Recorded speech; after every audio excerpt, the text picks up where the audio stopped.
Hermano, que Dios les bendiga. Que Dios les bendiga más.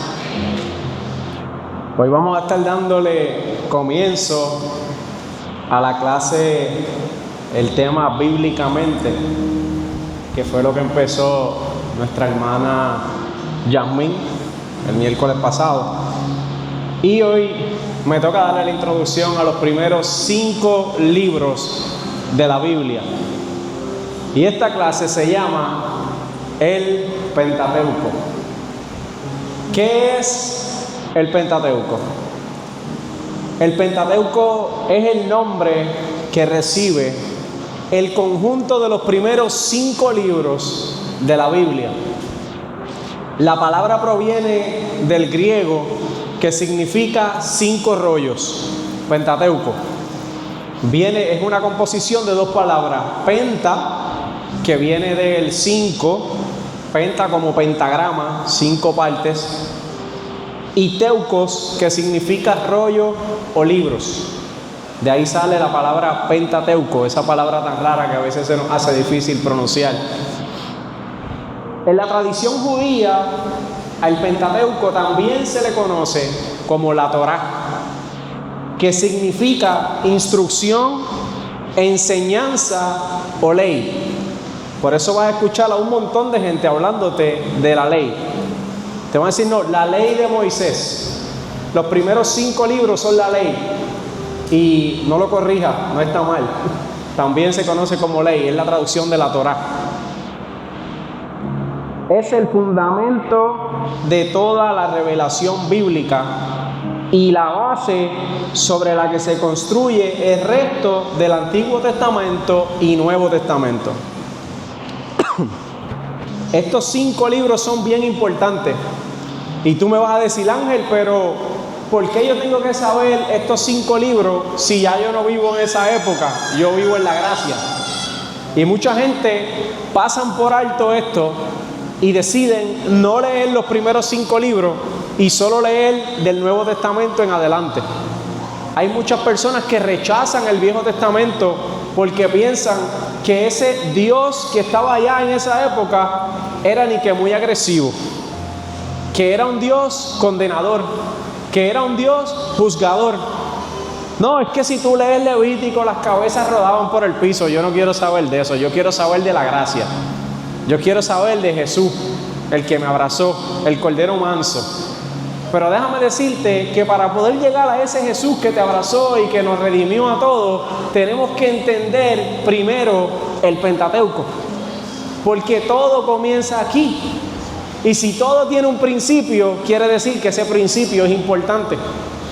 Porque para tener un árbol, lo primero que tú necesitas es una semilla.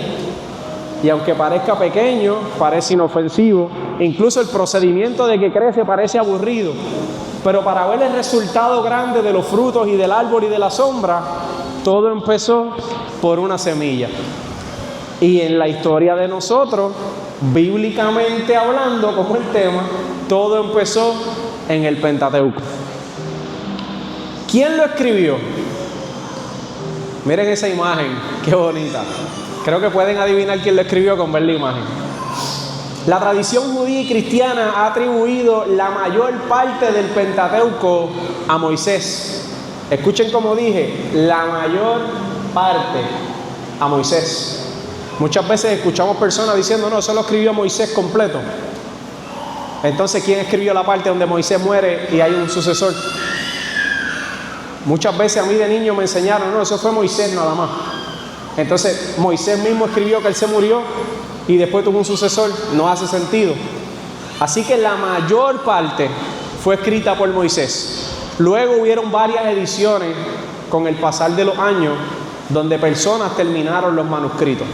Pero sí es necesario saber que vamos a por ponerle un número, un 80% de esto nace de Moisés.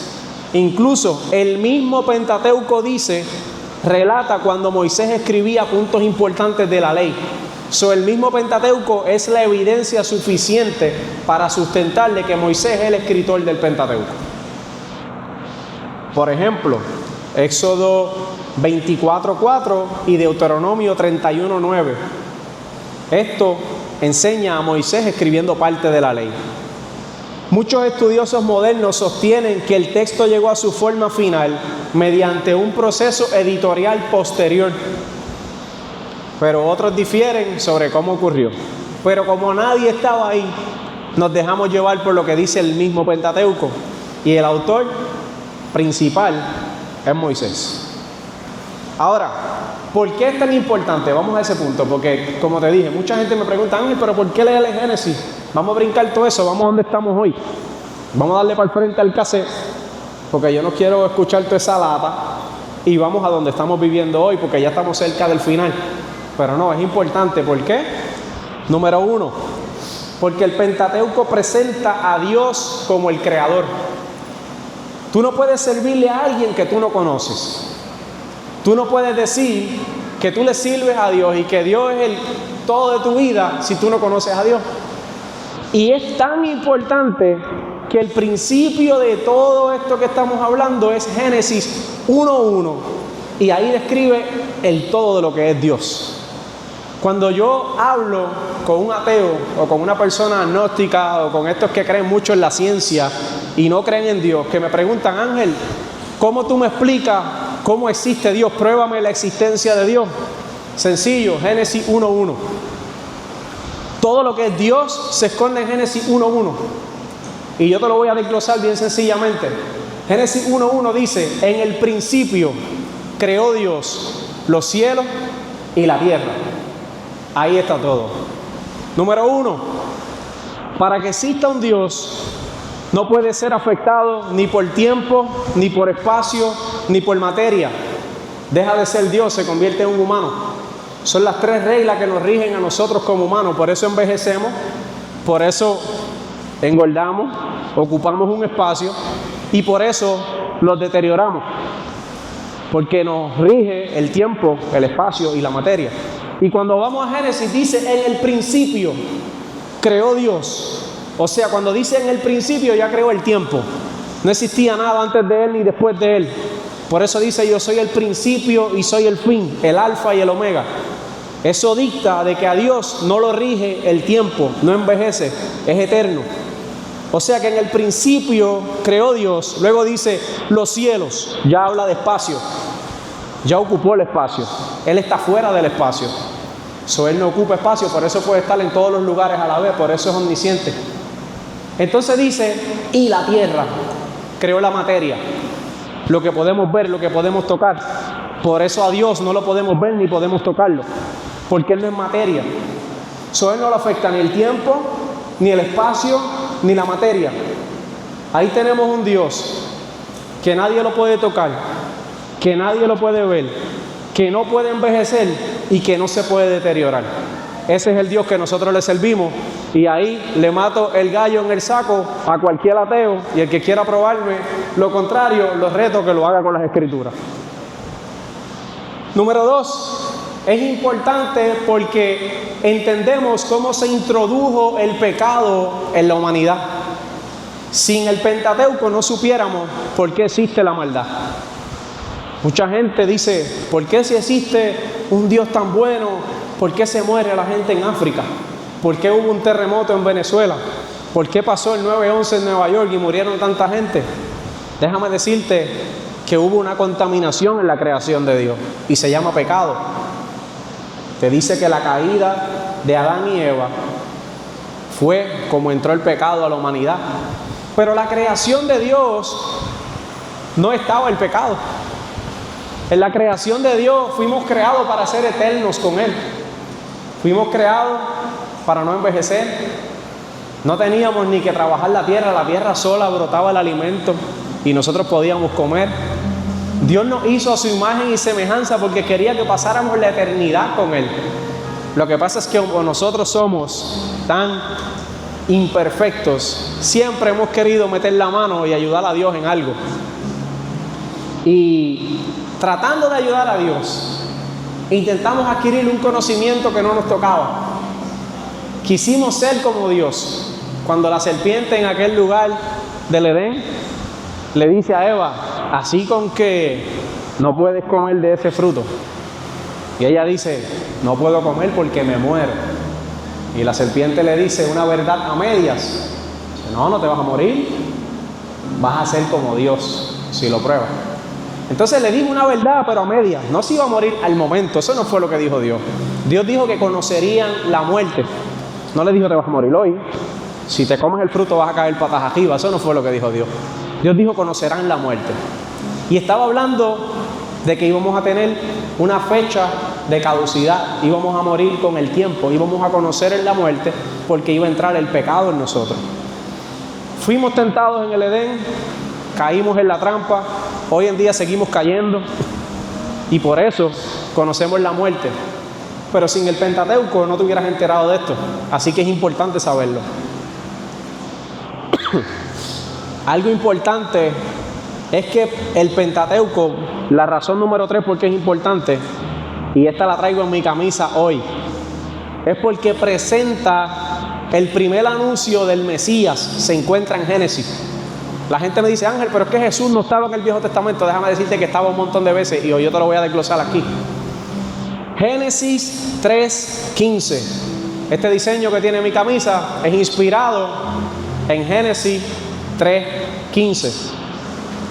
Génesis 3:15 dice, y pondré enemistad entre ti y la mujer, entre tu simiente y la simiente suya. Esta te herirá en la cabeza y tú le herirás en el calcañar. O sea, después de lo que la serpiente hizo con Adán y Eva, Dios habla al reptil y le dice que ahora se iba a arrastrar con su pecho y que comería polvo todos los días de su vida, porque su cabeza iba a estar cerca de la tierra. Y le dijo que va a haber una enemistad entre la mujer y su simiente, o sea, la semilla que saldría de la mujer, hablando de Jesús. Y tú, va a haber una enemistad, donde tú le vas a morder el calcañar, sí, el tobillo, puede que lo muerda, pero él te aplastará la cabeza. Eso es lo que está diciendo en palabras más sencillas. O sea que ya anunciaba la victoria del Mesías justamente el día donde entró el pecado en el Edén. Le dijo como que pensaste que te saliste con la suya. Cuando una serpiente te muerde, piensa, te vencí, te gané. Sí, te creíste que ganaste, pero no le vas a hacer nada, porque la simiente de esa mujer, o sea, el Hijo del Hombre, te va a aplastar la cabeza. Y esa es la primera vez donde se habla del Mesías dentro del Génesis, en un pasaje encubierto por la literatura de ese tiempo. Y ese es el diseño que cargo hoy en mi espalda. Otra razón por la que es importante es porque explica el origen del pueblo de Dios. Tenemos que entender cuáles fueron nuestros antepasados, quiénes fueron los primeros servidores de Dios. Hoy en día nosotros le servimos a Dios, pero tenemos una columna vertebral que nos lleva hacia los patriarcas de la fe. Y esos son la historia que narra de Abraham, Isaac, Jacob, José. Estos son conocidos como el primer ADN de lo que es los cristianos más adelante. Pero sin un Abraham no pudiera existir ni siquiera Jesús, porque Abraham, Dios le dijo que todas las naciones serían benditas a través de él, y Abraham no entendía lo que pasaba. Era que más adelante en su mismo linaje nacería un hombre llamado Jesús, quien daría libertad a todas las naciones. Entonces Abraham crea las naciones, es el padre de las naciones, pero luego su generación completa es bendecida gracias a Jesús, porque Jesús es descendiente de Abraham directo. Cuando buscas la genealogía en la Biblia, que esto lo puedes encontrar en Génesis, y vas trazando los puntos, sigues trazando para atrás el linaje de Jesús, llegas a Abraham. Entonces de ahí sale el linaje perfecto, que es el varón perfecto, que es Cristo.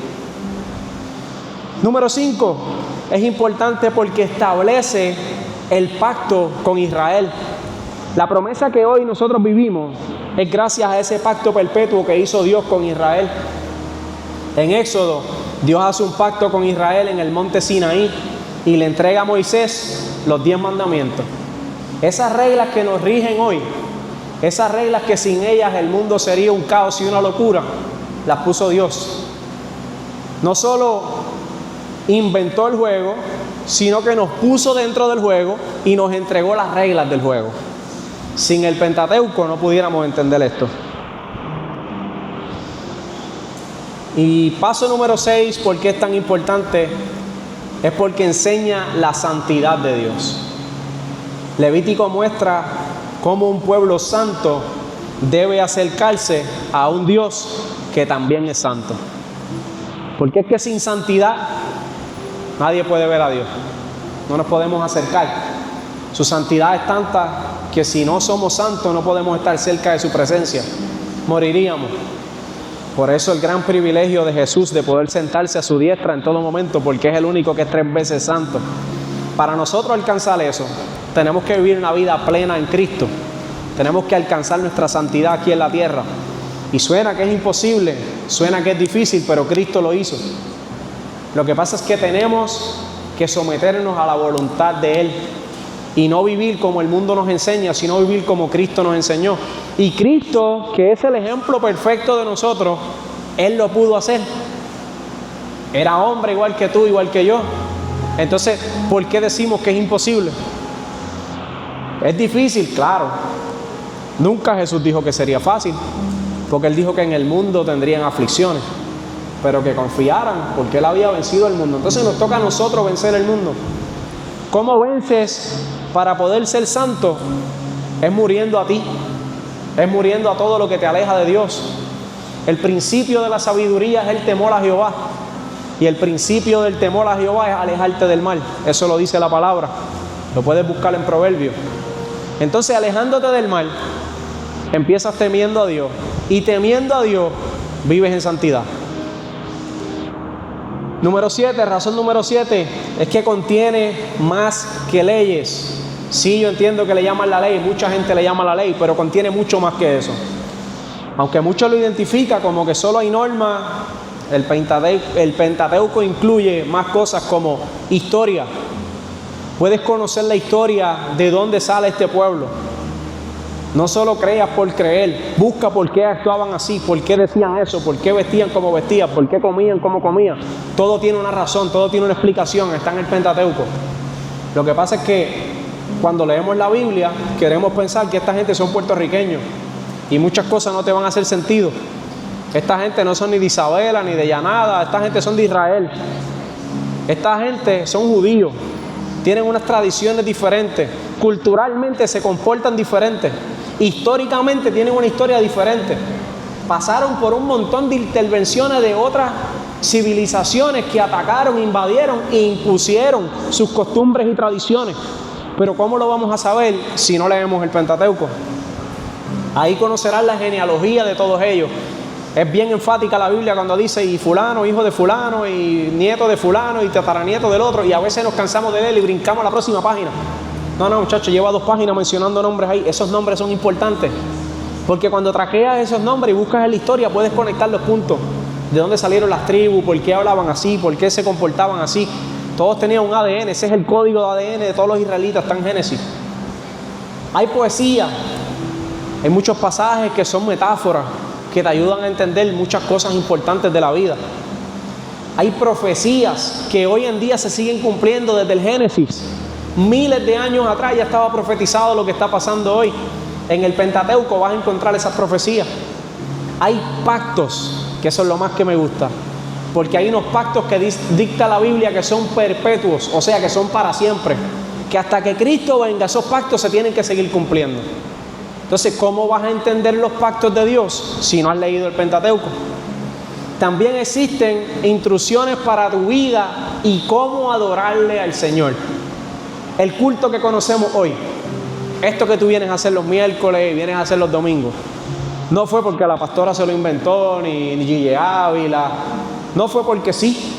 Todo tiene una explicación. Cada ritual que aquí pasa, cada cosa que se hace, cada parte, cada participación tiene una explicación bíblica. Hay un orden de cómo hacerlo. Esto no es porque tú vienes y cantas 3 canciones y después pasa la palabra y vámonos. No, todo esto tiene una explicación, porque hay un orden del culto desde el primer día. Incluso, ¿quieres saber quién fue el primer culto para que te vayas a la casa con una idea más cercana a lo que es un culto verdadero? Fue Caín y Abel. Caín y Abel fueron los primeros en inventarse la ofrenda a Dios. Cuando fueron donde él, le llevaron su ofrenda. Fueron los primeros en tratar de darle algo a Dios en agradecimiento por su majestad. Y de eso se trata el culto, de venir a darle a Dios. Yo no sé cuándo cambió la historia de que muchos cultos se han convertido en lo contrario, de venir a recibir, pero el culto original Cuando vamos a la Biblia se trata de rendirle algo a Dios. Y no cualquier cosa, sino lo mejor. Esto lo vemos porque cuando Dios escoge la ofrenda, escogió la de Abel y no la de Caín. Porque venía de un corazón puro, de un corazón limpio, que buscaba agradar a Dios, mientras el otro solo buscaba cumplir. Así que la próxima vez que vengas a esta casa, pregúntate si estás viniendo por cumplir o si estás viniendo a entregarle algo a Dios. No te conviertas en Caín, conviértete en Abel. Ahora yo te quiero hablar, ya di primer latigazo, te quiero hablar de datos importantes, datos interesantes. Ustedes saben que a mí me gusta buscar datos, yo soy medio nerd cuando se trata de la Biblia. Y es que yo buscando descubrí que la Torá se divide tradicionalmente en 54 porciones semanales que se conoce como el parashot de los judíos. Los judíos inventaron un sistema para aprender la Torá. Los judíos tienen hasta la edad de 5 años para que un niño se aprenda la Torá completa. Los primeros 5 libros de la Biblia los niños se los tienen que saber de memoria a los 5 años de edad. Y tú me dices, ¿pero cómo es eso? ¿Cómo es que un niño de edad de kinder se va a saber los primeros 5 libros de la Biblia de memoria? Es que ellos tienen un sistema de cómo enseñarlo, se llama el parashot. Lo dividen en 54 porciones semanales que permiten leerla completa en un año. Dentro de muchas comunidades judías, este es el sistema de enseñanza desde que los niños tienen 1 o 2 años. Ya le van recitando la palabra y haciendo lo que ellos la reciten y la escriban para que se la vayan memorizando. Nosotros somos más viejitos, tenemos más oportunidad de aprenderla. Yo no te estoy pidiendo que te la sepas de memoria, pero sí que por lo menos la estudies. Los 10 mandamientos, este es otro dato. Los 10 mandamientos aparecen 2 veces en la Torá. Uno es en Éxodo 20 y la segunda vez en Deuteronomio 5. Es importante los 10 mandamientos porque si no, no los recalcaran una segunda vez. Así de importante es que se usaron 2 libros de los primeros 5 para recalcarnos lo mismo. Luego nos encontramos con la Pascua. Muchos celebran la Pascua, muchos hablan de la Pascua y ninguno, casi nadie, sabe el significado de la Pascua. Esto es algo histórico, esto es algo cultural y se transfiere a nosotros con el ADN de Cristo, porque si no, en Puerto Rico no existiría la Pascua si no fuera por los israelitas. Por eso es que tenemos que entender qué pasó en la historia y de dónde sale esto. La Pascua se inventa el día que van a liberar al pueblo de Israel. Dios envía a Moisés a que le diga al faraón: le voy a mandar una última plaga, dile que los deje ir, porque la última plaga va a ser mala. La última plaga decía que iba a venir el espíritu de la muerte e iba a matar a los primogénitos de cada uno de los que estuvieran ahí. Pero Dios le dice al pueblo judío: hagan algo, vayan y escojan un macho ovejo. Tienen que sacrificarlo y con la sangre van a marcar los marcos de las puertas de su casa. Y cuando venga la muerte, no entrará en el que esté marcado por la sangre de ese cordero. Y algo que me gusta de la Biblia, que nosotros predicamos siempre que es un cordero, pero la Biblia dice que también usó las cabras, después, siempre y cuando fueran machos. Tenían que tener, creo que 1 año de edad, me parece. 1 año de edad, podía ser ovejo o podía ser cabra. Porque cuando Dios quiere usar a alguien, usa al que sea lindo o el que sea feo. El que a ti te guste o el que no te guste, el que parezca inmundo y el que no es inmundo. Porque a Él le place. Y no llames inmundo lo que yo he santificado, dice la palabra. Así que a veces hay gente que no parece, pero son. Tengamos cuidado con dónde ponemos la justicia que no nos toca a nosotros. Entonces, marcan esto y hacen una celebración porque sabía que lo que venía era la libertad. Y de ahí nace la Pascua. La Pascua significa, cuando buscas el significado de la palabra, significa pasar por encima o seguir de largo. Y eso era lo que iba a hacer la muerte cuando chocara con la puerta que tenía sangre en el marco. Iba a venir y tenía que pasarle por encima, ahí no puedes entrar. Tenía una orden del Dios mismo que a esa casa tú no entras porque está marcada por la sangre del Cordero.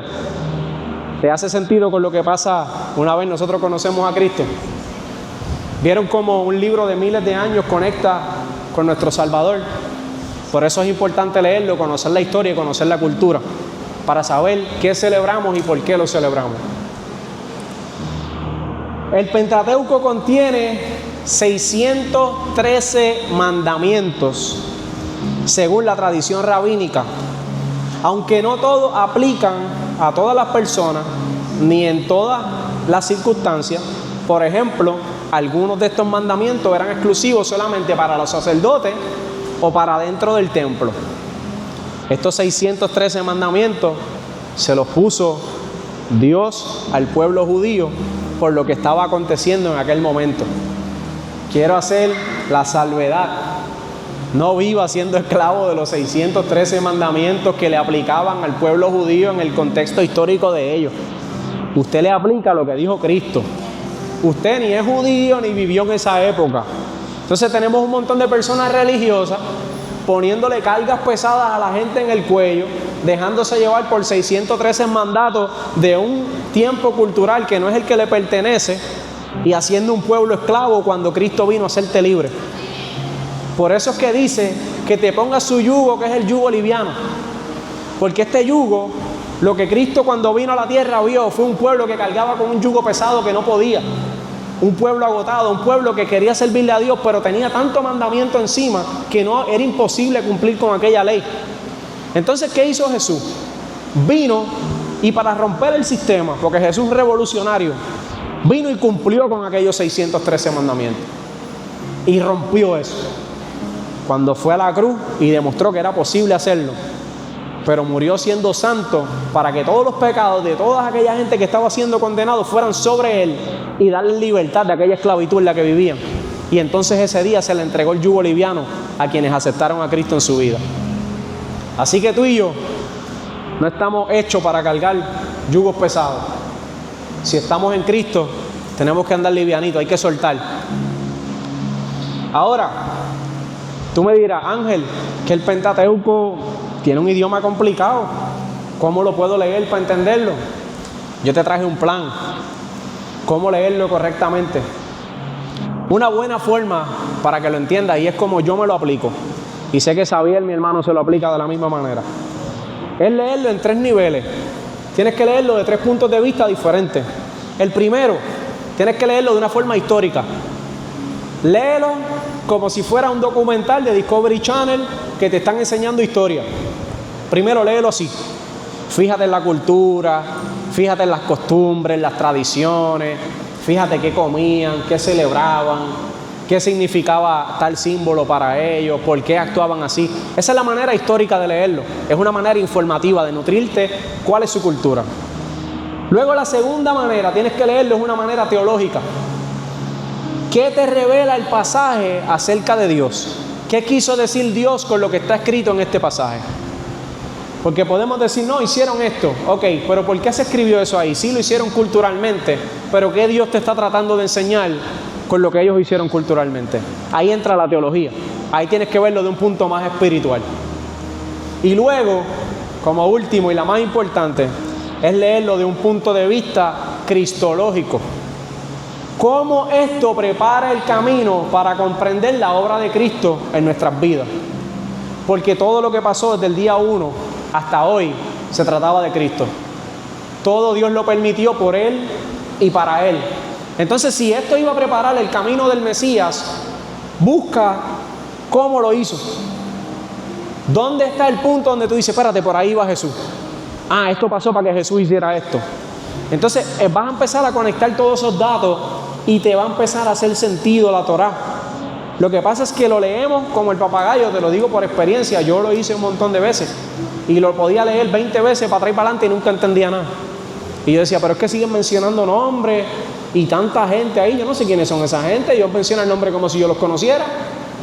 No, fulano, el hijo de fulano. Yo no sé, en su casa lo conocen. Pero es que no entendía el por qué era la importancia de esa genealogía.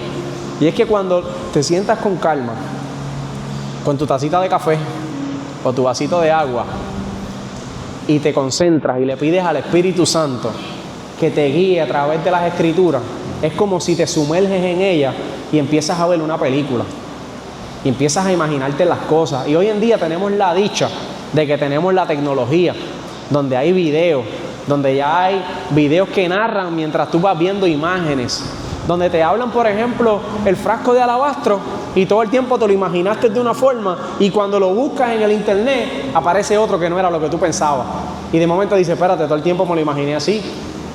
Yo no sé si a ustedes les pasa, pero yo tengo una imagen de cada uno de los discípulos en mi mente. Yo sé cómo se ve Pedro, yo sé cómo se ve Juan en mi mente. Quizás no se veía así, quizás no están ni cerca de parecerse a eso.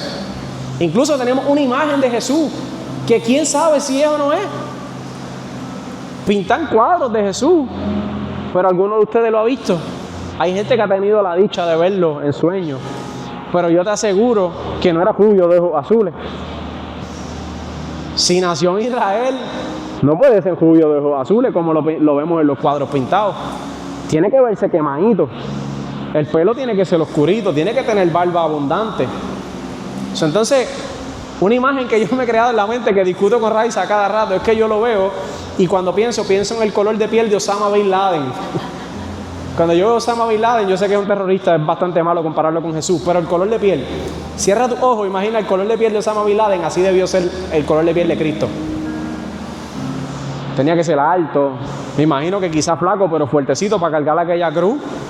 Era carpintero, trabajaba todos los días con cosas fuertes. Entonces, no podía ser trangalanga. Tenía que ser un hombre imponente, ¿verdad? Porque para hablarle a la multitud que le hablaba, tenía que tener una voz fuerte para que se escuchara. Tenía que tener un carácter con autoridad para que la gente lo siguiera.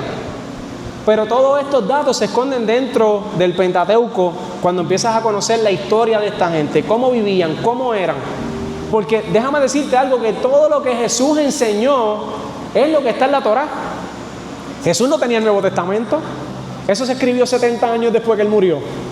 Todas las prédicas de Jesús donde se convertían miles y lo seguían, provienen de estos primeros 5 libros. Los mismos que nosotros, la iglesia moderna, le queremos pasar por alto. Pero toda la verdad que hablaba Jesús y sus discípulos se escondían aquí. La prédica de Pedro, cuando Pedro hablaba, Pedro estaba hablando cosas que salían de la Torá. Él enseñaba cómo todo lo que pasó en la Torá conectaban con Jesús. Eso lo puedes ver en el Evangelio de Juan. Ve a Juan y lee. Juan se encargó de conectar todas las profecías y todos los puntos con Jesús. Y te decía, y aquel que hablaban del Cordero de ese es Jesús. Y aquella profecía que decía esto, ese es Jesús. Y para que se cumpliera tal profecía que dijo fulano, eso fue lo que cumplió Jesús. Entonces tú te pones a ver y todo conecta. El libro de los Salmos, hay un salmo que empieza diciendo, Padre, ¿por qué me has abandonado? Era el mismo que estaba recitando Jesús en la cruz. Y hay mucha gente que te predica y te dice, no, porque Jesús sintió que el Padre lo abandonó. Jesús y el Padre son uno, no lo podía abandonar. Estaba recitando un salmo para que vieras que la profecía que estaba escrita en ese salmo se estaba cumpliendo en el momento de la cruz. Incluso ese salmo en el versículo 16 dice que jugaron con su ropa y la echaron a la suerte, lo mismo que pasó con Jesús. Hablaba de que no pudieron quebrarle un hueso, lo mismo que pasaba con Jesús. En ese salmo dice, estoy rodeado de unos perros que me juzgan, lo mismo que pasaba con Jesús. Pero como no leemos con detenimiento las Escrituras, pasamos por alto muchos detalles. Y esto no lo digo en forma de regaño, lo digo porque me duele saber que hoy hay una iglesia que solo conoce el Nuevo Testamento en adelante y que quiere decir que conoce a Cristo y que conoce a Dios y ni siquiera sabe los inicios de esto. Entonces nos encontramos con gente en la calle que tienen un poquito de estudio o que se creen inteligentes y te dicen 2 o 3 disparates y te confunden la fe. Ah, ¿por qué si Dios esto pasa esto? Y tú no tienes una respuesta. ¿Por qué Dios dijo esto? ¿Por qué Dios mató a esta gente? Si Él es un Dios justo, ¿por qué pasa esto? El secreto está aquí en la Torá, en el principio. Cuando entiendas la formación de lo que hoy conocemos como Evangelio, entonces vas a tener una base sólida en donde colocar a Cristo para que Cristo sea el eje principal de esa base. Pero todo empieza por aquí. Ahora, si es importante conocerlo como persona, como nosotros seguidores de Cristo, ¿cuán importante es conocer el Pentateuco para una iglesia que tiene un llamado apostólico? Si usted pertenece a Casa de Adoración Monte Sión y usted se considera una oveja de la pastora Yanira Laguel Rivera, esta es la parte que le debe importar más a usted de esta clase. ¿Por qué es importante entender el Pentateuco cuando tu iglesia tiene un llamado apostólico? Para una iglesia apostólico, Conocer la Torá es importante porque constituye el fundamento sobre el cual se desarrolla toda la revelación bíblica. Sin embargo, escuchen esto, la forma en que se entiende su importancia dependerá de la interpretación teológica de cada comunidad. Como dije al principio, nosotros tenemos iglesias que todavía practican aquellos 600 y pico de mandamientos y la interpretaron de una manera incorrecta y tienen a un pueblo cautivo y esclavo viviendo en cautividad gracias a esos 613 mandamientos que había. Pero nosotros que somos una iglesia apostólica, que estamos llamados a llevar el verdadero mensaje a las naciones, tenemos que entender cuál es el fundamento de la verdad. Y es el fundamento que nos hace libres, no el que nos hace esclavos. Porque no nos llamaron a ir por el mundo poniéndole cadenas pesadas a la gente, nos llamaron a ir por el mundo a hacer luz y a traer libertad a las personas. Por eso es importante que una iglesia con llamado apostólico entienda el significado verdadero de la Torá. Desde una perspectiva apostólica que enfatiza las raíces hebreas de la fe, hay varias razones. Número 1, porque revela el carácter de Dios. La Torá te enseña cómo se comporta Dios. ¿Por qué Dios toma las decisiones que toma? ¿Por qué decide matar gente? ¿Por qué decide quitar y poner reyes? ¿Por qué decide quitar y poner profetas? ¿Por qué decide cuál es la verdadera forma de adorarlo y cuál no? ¿Por qué mató gente que trataba de adorarlo? Dios es un Dios estricto, Dios es un Dios justo y verdadero. Y para conocerlo y cómo Él se comporta tenemos que ir aquí. Por ejemplo, la Torá muestra quién es Dios. Dice que es santo, que es justo, que es misericordioso y que Él es fiel a sus pactos. O sea que si Dios habló algo sobre tu vida, camina confiado que Él lo va a cumplir porque Él es fiel a sus pactos. Lo que Él dice se va a cumplir. Si te prometió X cosas, darlo por hecho, eso está hecho. Eso no va a fallar. Pero en Levítico 19:2 hay un secreto que dice: sed santo porque yo soy santo. O sea que te va a dar, pero te exige un nivel de compromiso. Hay un nivel de compromiso que tenemos que cumplir y es ser santo, alejarnos del mal. Punto número 2 es porque la Torá te ayuda a comprender más a Jesús. Y si nosotros vamos a repartir las nuevas buenas de Jesús, tenemos que entender a Jesús. Porque es que Jesús vivió como un judío del primer siglo. Jesús no era puertorriqueño, Jesús no era dominicano, no era africano, era judío. Tenía unas costumbres. Él enseñó la Torá, celebró todas las fiestas que mencionan en la Biblia. Y Él afirmó: yo no he venido a abolir la ley, sino a cumplirla. Tenemos que entender eso. Jesús nunca cambió las reglas del juego. Simplemente las explicó mejor para que nosotros las entendiéramos. Conocer la Torá te va a permitir entender mejor muchas de las enseñanzas y las acciones de Jesús. ¿Por qué Jesús dijo eso? ¿Por qué hizo esto otro? Lo vas a entender cuando veas el contexto histórico de Jesús. Otra razón es porque explica el contexto del Nuevo Testamento. Los apóstoles predicaban usando, como te dije, estas escrituras, las del Viejo Testamento. Lo que entendían era lo que tenían en ese momento. Es decir, el Antiguo Testamento era la base de todas las prédicas de los judíos, de los apóstoles. Sin ese contexto, muchas experiencias del Nuevo Testamento pierden su profundidad. Porque como dije, Jesús cumplió un montón de cosas que ya estaban escritos atrás en el Viejo Testamento. Entonces tú dices, ¿por qué es que enfatizan en que no se le rompió un hueso a Jesús? Eso no tiene nada que ver, tú dirías, pero sí tiene que ver, porque había una profecía que decía que el cordero no podía tener ni un hueso roto. Igual como cuando se celebra la Pascua, Dios da una instrucción que consigan un cabro o un cordero que fuera sin manchas, que fuera de 1 año, pero que no podía tener ningún hueso roto. Y que esa sangre era la que iba a librar al pueblo de la muerte. Entonces, ¿vieron cómo se asemeja a Jesús? Un cordero sin mancha, sin pecado. No podían quebrarle un hueso para que se cumpliera la escritura como dice, y su sangre nos limpiaría y nos libraría de la muerte.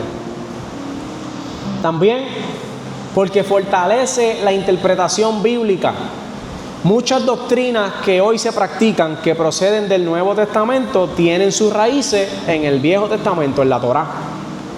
Por ejemplo, el sacrificio expiatorio, lo que hizo Jesús de morir por nosotros, por nuestros pecados, ya se practicaba en la Torá, pero en el templo, cuando el sumo sacerdote tenía que presentar una ofrenda a Dios para que los pecados del pueblo fueran perdonados. O sea que esa es la semejanza que ya Dios venía haciendo para que Jesús tuviera validez. Cuando yo fui al ejército, les voy a hacer un cuento pequeño, yo encontraba ilógico y tonto cada vez que íbamos al salón de comedor a comer, valga la redundancia, me hacían agarrar 2 vasos y esos 2 vasos yo tenía que caminar con ellos aquí pegado al pecho, así en una fila. Los vasos están vacíos, no se va a derramar nada, pero yo tenía que caminar así. Y yo decía, qué estupidez esta, parecemos pingüinos, todo el mundo caminando así. Y a mí no me hacía sentido. Pero luego, cuando paso a la tercera fase de entrenamiento básico, me llevan a un campo a tirar granadas. Y la manera como se agarra una granada para que no se te vaya a caer el pin es de esta manera. Tienes una mano en el pin y tienes una mano en la granada. Con esta quita, apuntas y con esta tira. Era la manera de asegurarte que tú tuvieras lo que le llaman los gringos, un muscle memory. Un movimiento involuntario, por así decirlo, que sea de costumbre, de rutina. Y fueron creando eso en mi mente para que entonces yo pudiera tirar la granada correctamente. Entonces Dios en la Biblia hizo lo mismo. Empezó practicando matando un cabrito, un cordero. Vamos a enseñarle a esta gente cómo se hace. Y la primera vez que Él exige eso fue cuando le habló a Abraham y le dijo que sacrificara a su hijo. Mátate a tu hijo, a Isaac, a ver si es verdad. Y él lo iba a hacer. Y justo cuando levantó el puñal para hacerlo, Dios le habla y le dice, no, tranquilo, que era para probar tu fe. Ahí tienes un cordero, sacrifícalo. Y le suple un cordero. Entonces ya le damos un poquito más adelante al tiempo y vemos los sumos sacerdotes entrando en el lugar santísimo ante la presencia de Dios a llevarle un cordero, el más bonito, sin mancha, sin huesos rotos. Vamos a degollarlo y a derramar la sangre para que los pecados del pueblo sean perdonados. Y si le damos un poquito más para el frente al Nuevo Testamento, tenemos al cordero sin mancha, al príncipe de paz, caminando al matadero para derramar su sangre, para que tus pecados y los míos fueran perdonados. ¿Vieron cómo algo sencillo fue escalando, escalando, escalando por toda la historia y viajando hasta llegar a su propósito original? Lo mismo que yo pensaba de aquellos vasos que me veía ridículo, quizás se pensaban los sacerdotes, ¿para qué yo estoy matando un cabro? ¿Qué tiene que ver este pobre animal con el pecado del pueblo? Vamos a hacerlo, pues, si eso es lo que Dios dijo. Así yo decía, pues vamos a hacerlo. Si los militares dicen que esto funciona, pues vamos a caminar con los vasos así, aunque me vea ridículo. Pero al final tenía un propósito, y ese propósito te puede salvar la vida. Porque en el zona de combate, si tú no sabes cargar esa granada y tú la dejas caer, te matas tú y matas unos pocos de los tuyos. En el caso de la Biblia, si ellos no obedecían, ese sacrificio podía depender la vida de todos nosotros hoy, porque no hubiéramos sido perdonados, no hubiéramos sido redimidos. El sacerdocio, se necesitaba un sacerdote. Cristo se convierte en el sacerdote perfecto. Había un pacto, ese pacto Cristo lo renovó en aquella cruz y hizo el nuevo pacto. Por eso tenemos el viejo pacto y el nuevo pacto. La santidad, Cristo siempre habló de vestiduras blancas, que nos preparáramos porque vamos a conocer al ser más santo. Eso tenemos que ser santos. La redención, todo el Viejo Testamento habla de la redención y dicta la redención en Cristo Jesús. Y luego la Pascua, que ya le expliqué la Pascua. Todos esos conceptos apuntan a Jesús.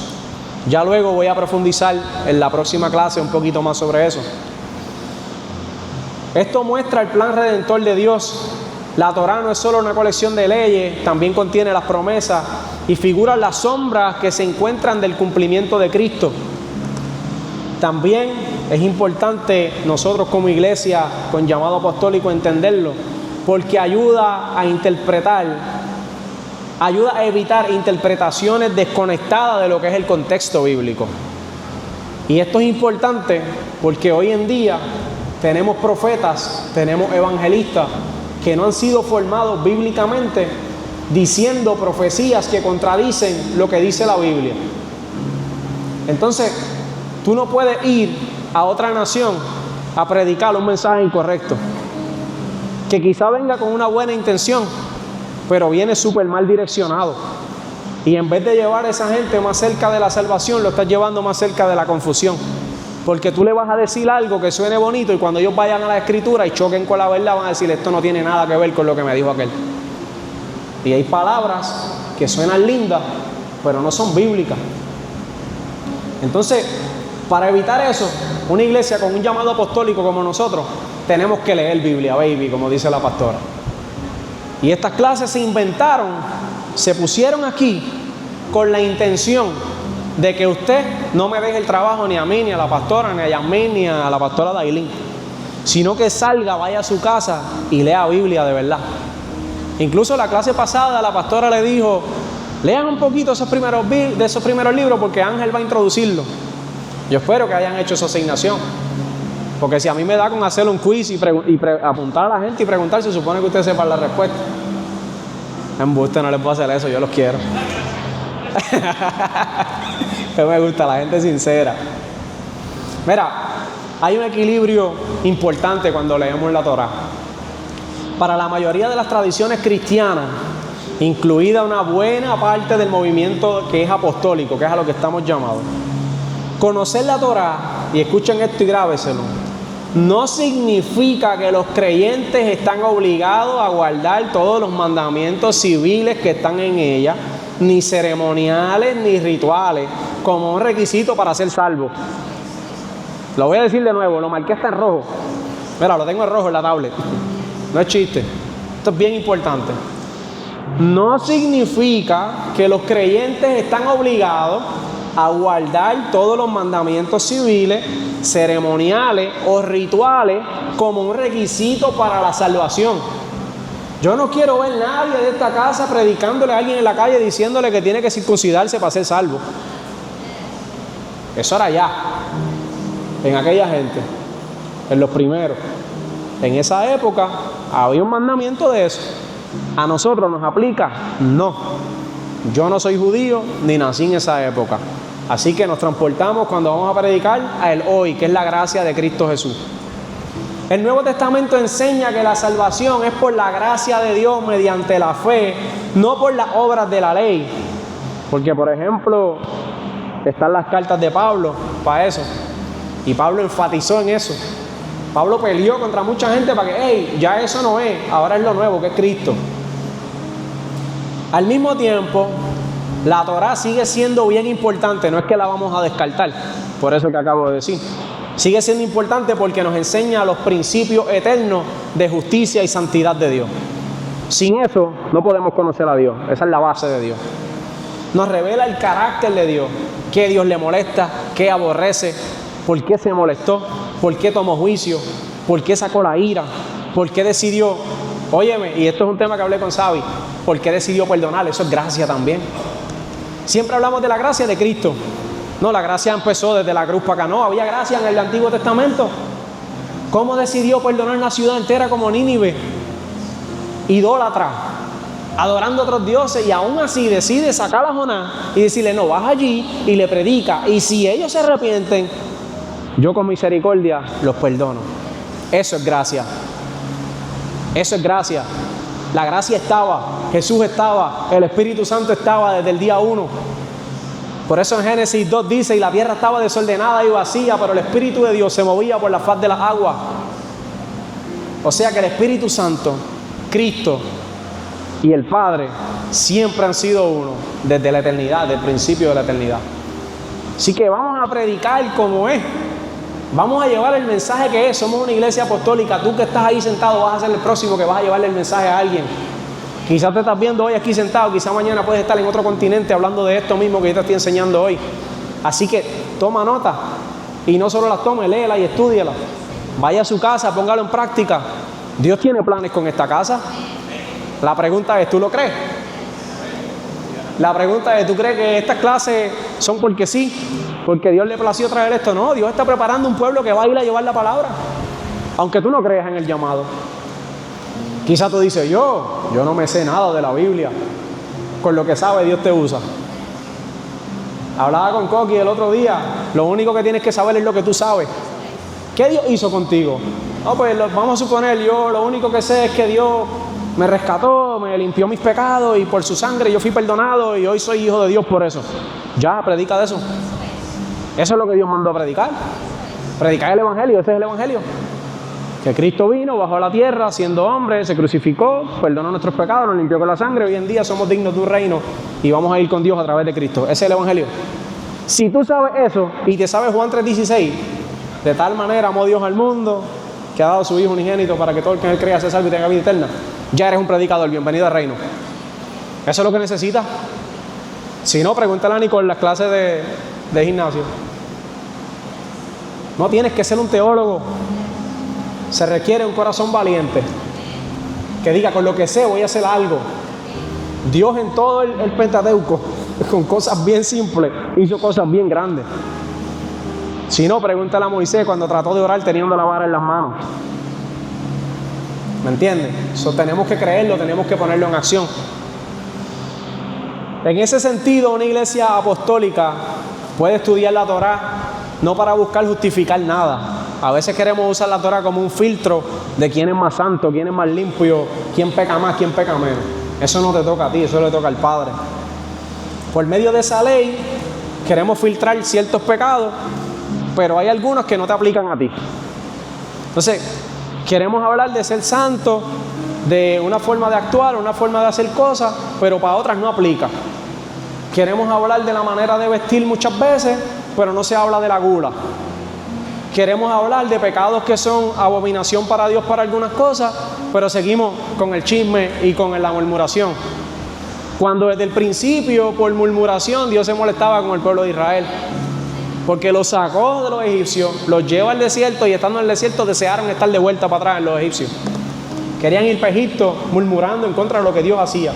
Y Dios, mostrando su fiel misericordia, le daba protección, le daba comida, columna de nube, columna de fuego, milagros, prodigios, señales, nunca le faltó nada, brotó agua de una piedra.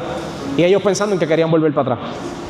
Entonces, quitemos de nuestra mente que la Torá es un filtro para medir pecado e injusticia e inmundicia. No. Ya Dios eliminó eso.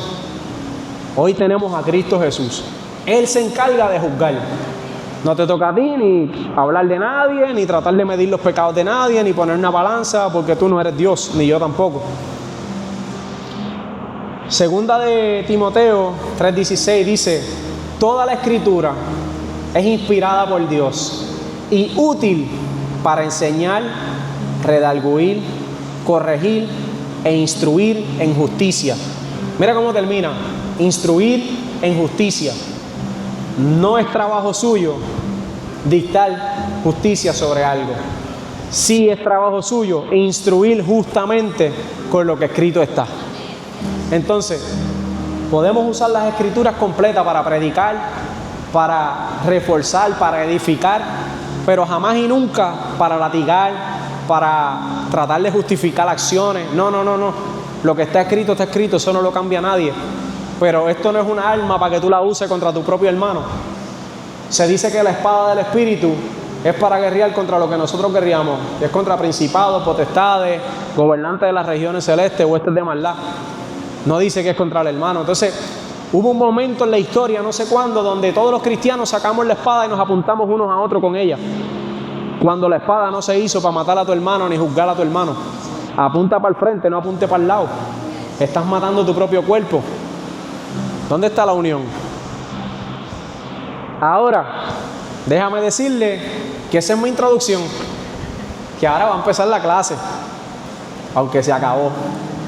Pero te voy a leer por lo menos el primer resumen básico de Génesis. Ya tengo que entregar la parte, pero quiero entrar por lo menos en el primer libro de la Biblia. Y esto para los que apuntan va a ser importante, porque cuando leas Génesis con estos datos que yo te voy a dar, se te va a hacer más fácil entenderlo. Primer libro del Pentateuco, Génesis. El autor tradicionalmente se le atribuye a Moisés. Época en que fue escrita. ¿Lo tengo por acá? No lo tengo.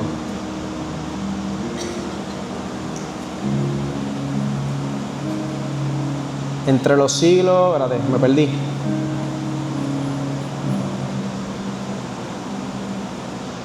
Entre los siglos 9, siglo 8 antes de Cristo. la época que fue escrita. Género literario. El género literario de Génesis, para poder entenderlo, tenemos que saber cómo se escribió. Hay libros que se escriben como en forma de poesía, hay libros que se escriben como históricos, hay libros de diferentes maneras. Tú no vas a leer un diccionario como lees un libro de historia, y tú no vas a leer la Biblia como lees la cartilla de Pinocho. Entonces, para eso es importante saber en qué contexto fue escrito este libro, y es en narrativa histórica y teológica. Por eso te dije, cuando lo lees, léelo de diferentes puntos de vista para que lo entiendas. Grupo al que pertenece es la Teorá o el Pentateuco, es ese libro, ese primer grupo de los 5 libros. ¿Cuál es el contexto histórico y cultural? Génesis es el primer libro de la Biblia, sirve como fundamento para toda la historia bíblica, fue escrito para explicar el origen del universo. Miren cuál es la intención del libro de Génesis: explicar el origen del universo, de la humanidad, del pecado, de las naciones y especialmente del pueblo de Israel. Su contexto se desarrolla, esto es importante, porque se usan los mapas en la Biblia. Se desarrolla en el antiguo cercano Oriente, donde existían numerosos relatos sobre la creación y diferentes dioses. En aquel tiempo había un montón de historias de cómo era que había sido el origen de todo, pero el Génesis se estableció para establecer la verdad. En contraste, presenta a un único Dios soberano que crea todas las cosas en propósito y orden. Los temas principales del Génesis: está la creación, está la caída del ser humano, está el juicio de Dios, está la promesa de redención, el pacto con Abraham y la historia de todos los patriarcas. Todo eso lo vas a encontrar en Génesis. ¿Qué nos enseña? Que Dios es el creador y el Señor de todo, que el pecado separó al humano de Dios, pero desde el principio Él inició un plan de salvación y cumple fielmente con sus promesas, y eso lo podemos ver en Cristo Jesús.